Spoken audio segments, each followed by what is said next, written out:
RPGs rock. Whether you're arming yourself to the teeth to take down the devil or clubbing some cute monster to death with an oversized key, these games show us how kick-ass can be quantified into stats. The first time you pick up a controller and name every main character after a friend or yourself is a special moment in the life of every gamer.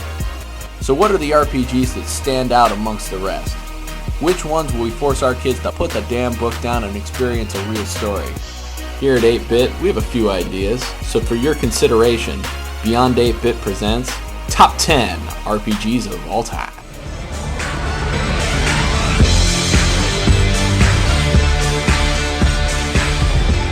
Number 10. Earthbound. Earthbound stood out from other RPGs at the time. When sword fighting and magic was standard for other RPGs, Earthbound used a yo-yo, a baseball bat, and a frying pan to let you beat your enemies down. The game used a variety of techniques from other RPGs, such as a turn-based combat system, forgoing the random encounters and allowing you to choose when you wanted to fight.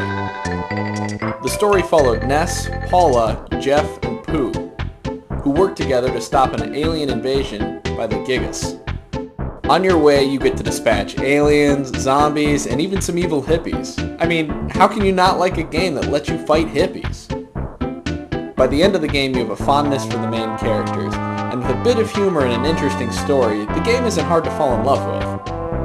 Earthbound wasn't groundbreaking, but it found a place in our hearts. And hey, Ness is still kicking ass today, which is why we put it at number 10. Number 9.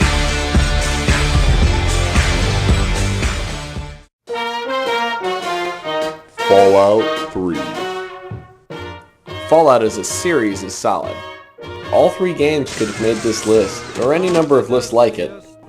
But when we had to whittle it down to just one game from the Fallout series, we settled on Fallout 3. Well, why don't you just sit tight and I'll order up a little celebration for you, including fireworks. In the first 2 hours of this game, you're born, grow up, get shot at, and find yourself unceremoniously dumped in post-apocalyptic DC with a gun and good wishes. Fallout 3 is carefully crafted to make you feel as if you are the lone wanderer, on a mission to save your father or blow up everything and everyone you see. Fallout 3 had you running from the shores of the Potomac, defending the ruins of the Pentagon, and killing pretty much anything that moved in Northern Virginia. But the best part of this game is that you could spend over 80 hours completing side missions. Couple this with a solid stats system, one of the best aiming mechanics ever invented, and you have a Game of the Year candidate. Honestly, any number of things could have made this game number 9 on our list. But here's the best argument we can make.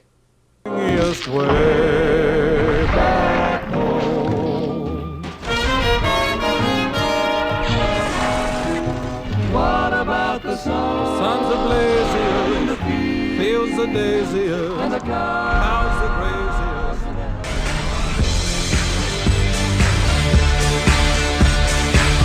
grazier. Number 8. Diablo II. Released in 2000, Blizzard's second entry into the Diablo series was an immediate success. Gamers were ready to hack and slash their way through another set of dark and creepy dungeons to face the prime evils. Diablo allowed you to choose from 5 different classes, and further customize your hero with gems, armor sets, and socketed loot. Diablo felt new each time you played. Randomly generated mobs, items, and even level layouts kept the players on their toes. Each time you played, you were playing a completely different game. The game's story splits into 4 acts. In each act, you were teased with more information on the world's corruption and the powers of hell that were behind it. The cinematics Blizzard is so famous for played a large role in the storytelling. Diablo defined hack-and-slash action RPGs as a genre. Neverwinter Nights, Dungeon Siege, Titan Quest, and even The Witcher have all copied Diablo's style. Diablo 2 was easy to learn, fun to play, and for this reason thousands of people still play it today. And it's also the reason that we place it at number 8.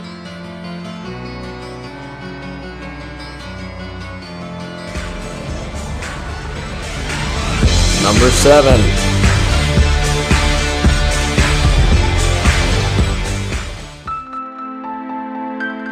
Secret of Mana. I hope there isn't a single person watching this video who hasn't played this game. If you haven't played the game, pause the video. Go buy a Wii, download Secret of Mana from Virtual Console, come back, start the video, and high-five your computer monitor. Secret of Mana had a great story, some of the best music ever in a video game, and best of all, it let you play with your friends, which meant after you teased your Sega fanboy friends about how much better the SNES's music was, you could toss them a controller and prove it. Like, I don't even want to talk about this game anymore. Just listen to the music and enjoy number 7.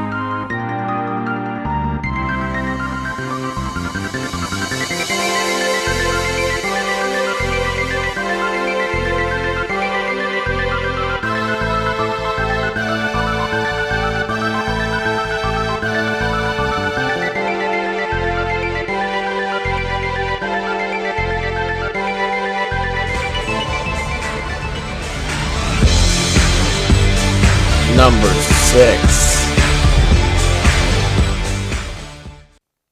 Castlevania, Symphony of the Night.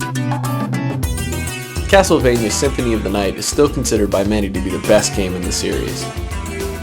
It came out for the PlayStation at a time where 3D games were taking over, yet the designer stuck with the classic side-scrolling feel of the original games.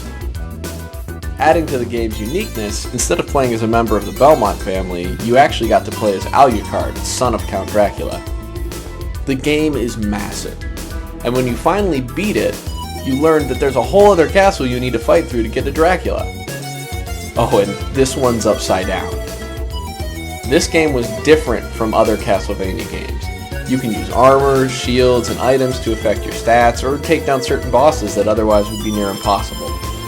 The game also has a great soundtrack that adds just the right ambience to the castle. Unfortunately, the voice acting is legendarily bad. Tribute! You steal men's souls and make them your slaves! Nevertheless, Castlevania Symphony of the Night is a challenging, atmospheric, undead-killing romp through the castle of our favorite vampire, with the exception of Celine from Underworld. Which is why we place it at number 6. But enough talk! How about you? Number 5. Elder Scrolls Oblivion. The Elder Scrolls Oblivion was released on March 21st, 2006 for the 360 and PC. It was released on the PlayStation 3 a year later. By any reasonable account, this game is 3 years old. Keep that in mind when you look at it. At the start of the game, you escape from prison with Patrick Stewart, My blades are leading me out of the city along a secret escape route. who tells you that he's been dreaming about you and informs you that someone is trying to unleash hell on the world and then promptly dies. Oh, it's you! From this point, you could either continue on with the main story to save the kingdom, or ignore the main storyline completely and find your own way in the world. While this may sound like another game on the list, the major difference between the two is that both the side missions and the main storyline are equally exciting. Choosing to do one or the other is a win-win. Like in other Elder Scrolls games, you level by doing. If you wanted to be good with a bow, you shoot everything. If you wanted to learn crazy magic, you burn everything. The game rewards you for finding your own way, adding to the enjoyment of playing. The sheer amount of stuff to do in this game is staggering. And I don't just mean the quests. Everyone in this game has a reason for being there. They either have jobs, wants, needs, loves, and problems. So, if you're looking for a true sandbox RPG adventure, you can do no better than this game. Oblivion sits strongly at number 5.